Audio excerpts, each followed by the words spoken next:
Islamic हदीस में से यानी कर्ज के बारे में बहुत सी बातें बताई गई हैं। कुछ महत्वपूर्ण हदीसें इस प्रकार हैं। 1 कर्ज अदा करने की जिम्मेदारी। हदीस में बताया गया है कि कर्ज लेना एक गंभीर जिम्मेदारी है। जो व्यक्ति कर्ज लेता है उस पर उसे अदा करना फर्ज है।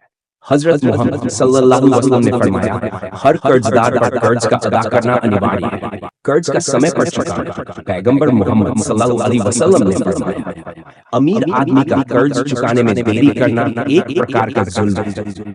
इसका मतलब यह है कि अगर कोई व्यक्ति सक्षम होते हुए भी कर्ज को समय पर नहीं चुकाता है तो यह अन्याय है। 3 कर्ज में राहत देना। एक हदीस में बताया गया है कि अगर कोई व्यक्ति किसी कर्जदार को उसके कर्ज को चुकाने में राहत देता है तो अल्लाह ताला क़यामत के दिन उसे उसकी मुश्किलों से निजात देगा। मृत्यु के बाद कर्ज की अदायगी। एक हदीस में बताया गया है कि अगर किसी व्यक्ति की मृत्यु हो जाती है और उस पर कर्ज बाकी रह जाता है तो उस कर्ज की अदायगी करना उसके परिवार वालों की जिम्मेदारी होती है।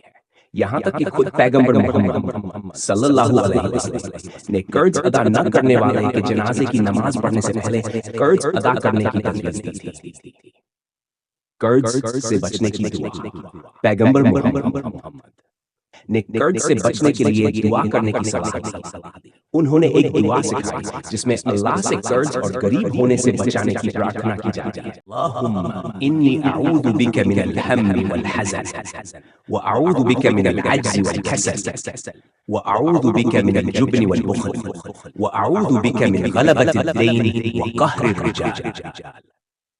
ए अल्लाह, मैं तुझसे घबराहट और उदासी से पनाह मांगता हूँ और मैं तुझसे नाकामी और सुस्ती से पनाह मांगता हूँ और मैं तुझसे बुज़दिली और कंजूसी से पनाह मांगता हूँ और मैं तुझसे कर्ज के बोझ से और लोगों के जुर्म से पनाह मांगता हूँ।